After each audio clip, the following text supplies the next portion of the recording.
চিকেনের একটি সাবেকি রেসিপি হলো ম্যাঙ্গো চিকেন বা আম মুরগি। ফলের রাজা আম আর চিকেনের এই কম্বিনেশন আপনার রসনায় তৃপ্তি এনে দেবে এবং বারবার এই রান্না করতে হবে। নমস্কার বন্ধুরা, আমি মৌমিতা। আপনারা দেখছেন মৌমিতার রান্নাবাটি। আজকে আমি আপনাদের সাথে দুর্দান্ত স্বাদের আম মুরগির রেসিপি শেয়ার করব। এখন বাজারে প্রচুর কাঁচা আম পাওয়া যাচ্ছে, তাই সহজেই কিন্তু এই আম মুরগির রেসিপিটি তৈরি করে নেওয়া যেতে পারে। তাই রেসিপিটি প্রথম থেকে শেষ পর্যন্ত দেখার অনুরোধ রইল। আর কথা দিচ্ছি, এই আম মুরগির রেসিপি কিন্তু একবার বানালে বারবার বানাতে হবে। তাহলে চলুন সময় নষ্ট না করে দেখে নেওয়া যাক এই দুর্দান্ত স্বাদের আম মুরগির রেসিপি আমি কিভাবে তৈরি করেছি। আম মুরগি তৈরি করার জন্য এখানে আমি 500 গ্রাম চিকেন ভালো করে ধুয়ে পরিষ্কার করে নিয়েছি। আর নিয়েছি এখানে একটা আম, তবে এই পুরো আমটা আমি ব্যবহার করব না। চিকেনের পরিমাণ অনুযায়ী কিন্তু আপনাদের আমটা ব্যবহার করতে হবে। আমি এই আমের অর্ধেকটা কেটে সিদ্ধ করে এর পাল্পটা নিয়ে নেব। তাই আপনারা আপনাদের চিকেনের পরিমাণ অনুযায়ী আমটা ব্যবহার করবেন। তাহলে প্রথমেই আমি আমটাকে ভালো করে কেটে ধুয়ে সিদ্ধ করে এর পাল্পটা বার করে নেব। আম মুরগি তৈরি করার জন্য গ্যাসে আমি একটা কড়াই বসিয়ে দিয়েছি, আর এখানে দিয়ে দিচ্ছি 2 টেবিল চামচ সাদা তেল। আপনারা চাইলে এখানে সমপরিমাণ সর্ষের তেলও ব্যবহার করতে পারেন। তেলটা গরম হয়ে এসেছে, এবার এখানে আমি দিয়ে দিচ্ছি 1 চা চামচ পাঁচফোড়ন, আর একই সাথে দিয়ে দিচ্ছি 1 চা চামচ সর্ষে। আমি এখানে সাদা আর কালো সর্ষে দুটো মিশিয়ে ব্যবহার করেছি। আপনারা চাইলে যে কোনো এক প্রকার সর্ষে এখানে ব্যবহার করতে পারেন। ফোড়নটা চলে এসেছে, এবার এই তেলের মধ্যে দিয়ে দিচ্ছি একটা মাঝারি সাইজের পেঁয়াজ কুচি। একই সাথে দিয়ে দিচ্ছি বেশ খানিকটা রসুন কুচি। এখানে কিন্তু পেঁয়াজের থেকে রসুনের পরিমাণটাই বেশি দিতে হবে। আর এই পেঁয়াজ আর রসুনটাকে খুব ভালো করে ভেজে নিতে হবে, মানে একটু পোড়া পোড়া করেই ভেজে নিতে হবে। পেঁয়াজ আর রসুন বেশ ভালো করে ভেজে নিয়েছি, দেখতেই পাচ্ছেন বেশ পোড়া পোড়া হয়ে গেছে। ঠিক এভাবেই কিন্তু ভেজে নিতে হবে। এবার এখানে দিয়ে দিচ্ছি অর্ধেকটা টমেটো কুচানো। আপনারা চাইলে এখানে টমেটো কুচির পরিবর্তে টমেটো পেস্টও ব্যবহার করতে পারেন। একই সাথে এখানে দিয়ে দিচ্ছি স্বাদ মতো লবণ আর হাফ চা চামচ হলুদ গুঁড়ো। এবার এগুলোকে ভালো করে মিশিয়ে নিচ্ছি। হলুদ আর লবণ দিয়ে ভালো করে মিশিয়ে নেওয়ার পর এখানে আমি দিয়ে দিচ্ছি আদা আর কাঁচা লঙ্কা বাটা। এখানে আমি 8টা কাঁচা লঙ্কা আর 1 ইঞ্চির মতো আদা ভালো করে বেটে নিয়েছি। তবে ঝালটা অবশ্যই আপনারা কেমন ঝাল খান সেটা বুঝেই ব্যবহার করবেন। আর আপনারা চাইলে এখানে কাঁচা লঙ্কার পরিবর্তে লাল লঙ্কার গুঁড়ো ব্যবহার করতে পারেন। তবে আমার পার্সোনালি মনে হয়েছে এই রেসিপিটাতে কাঁচা লঙ্কা দিলে এর টেস্টটা আরও বহুগুণ বেড়ে যায়। সেই কারণেই আমি এখানে কাঁচা লঙ্কা বাটাই ব্যবহার করেছি। সমস্ত মশলাটা খুব ভালো করে কষিয়ে নিয়েছি। এইবার এখানে আমি দিয়ে দেব এই চিকেনের টুকরোগুলোকে। এবার এই চিকেনটাকে সমস্ত মশলার সাথে আমি খুব ভালো করে একটু ভাজা ভাজা করে নেব।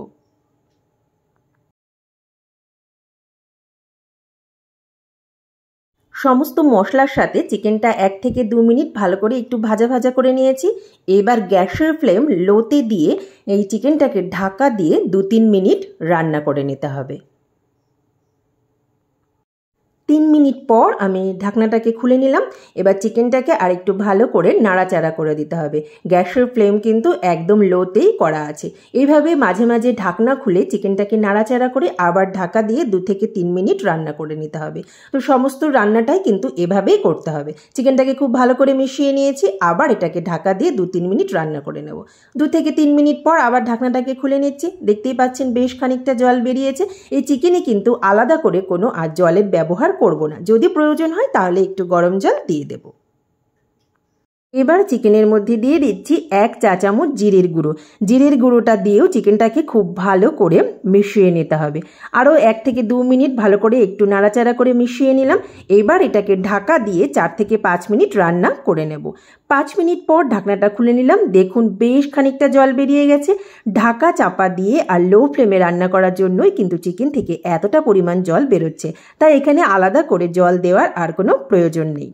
এবার চিকেনের মধ্যে দিয়ে দেব আজকের রেসিপির প্রধান উপকরণ আমের পাল্প। আমি এখানে আমটা সেদ্ধ করে পাল্পটাকে চটকে নিয়েছি। সেখান থেকে 1 টেবিল চামচ আমের পাল্প আমি এই চিকেনের মধ্যে দিয়ে দিলাম। এই আমটা প্রচুর টক, সে কারণেই আমি 1 টেবিল চামচ দিলাম। এই স্বাদের ব্যালেন্সের জন্য আমি এখানে দিয়ে দিচ্ছি 1 টেবিল চামচ চিনি। তবে চিনিটা আপনারা অবশ্যই বুঝে ব্যবহার করবেন। আপনারা কি আম ব্যবহার করছেন, মানে আমটা কতটা টক সেটা বুঝেই চিনিটা ব্যবহার করবেন। আমি যে আমটা ব্যবহার করেছি সেই আমটা প্রচণ্ড টক, সেই কারণে এখানে আমি 1 টেবিল চামচ চিনি দিয়ে দিয়েছি। চিনিটাকে দিয়েও এই চিকেনের সাথে খুব ভালো করে মিশিয়ে নিচ্ছি। আবার চিকেনটাকে ঢাকা দিয়ে আরও 2-3 মিনিট রান্না করে নেব। 2 থেকে 3 মিনিট পর আমি এই ঢাকনাটা খুলে নিলাম। তাহলে দেখলেন বন্ধুরা কত সহজেই কিন্তু এরকম একটা অন্যরকম স্বাদের রেসিপি আমরা তৈরি করে নিতে পারি। আর এখানে কিন্তু তেল মশলার ব্যবহারও খুব কমই হয়, তাহলে সহজেই কিন্তু আপনারা বাড়িতে এই রেসিপিটি তৈরি করে নিতে পারেন। এটা খেতে কিন্তু দুর্দান্ত লাগে। এভাবে আমি এটাকে খুব ভালো করে মিশিয়ে নিচ্ছি। চিকেনটা কিন্তু আমাদের প্রায় হয়েই এসেছে। তাহলে দেখলেন এখানে কিন্তু আলাদা করে আমি কোনো জলের ব্যবহার করিনি। ঢাকা চাপা দিয়ে রান্না করলেই কিন্তু যা জল বেরোবে তাতেই চিকেনটা খুব ভালোভাবে রান্না হয়ে যাবে। এভাবে চিকেনটাকে আমি খুব ভালো করে মিশিয়ে নিলাম।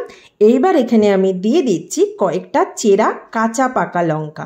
এই কাঁচা পাকা লঙ্কাটা রান্নার শেষের দিকে দিতে হবে, তাহলে এর গন্ধটা বেশ ভালো আসবে।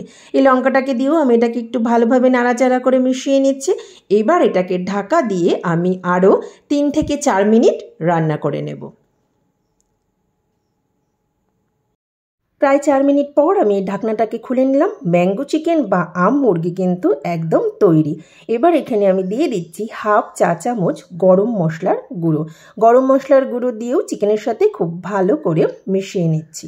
এই গরমে আম মুরগি খেতে কিন্তু দুর্দান্ত লাগবে, তাই এই রেসিপি কিন্তু আপনারা অবশ্যই বাড়িতে ট্রাই করবেন।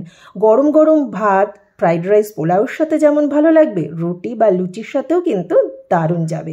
তো আম মুরগি একদম তৈরি। আমি এটাকে নামিয়ে এবার পরিবেশন করে দেব।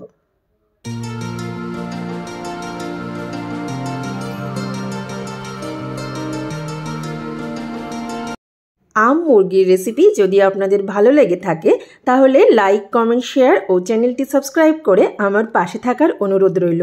আর হ্যাঁ, চ্যানেলটি সাবস্ক্রাইব করার পর পাশে থাকা বেল আইকনটি প্রেস করে অল অপশনটি অবশ্যই অন করে রাখবেন। তাহলে আমি যখনই নতুন কোনো ভিডিও আপলোড করব সাথে সাথে আপনার কাছে নোটিফিকেশন পৌঁছে যাবে। ধন্যবাদ।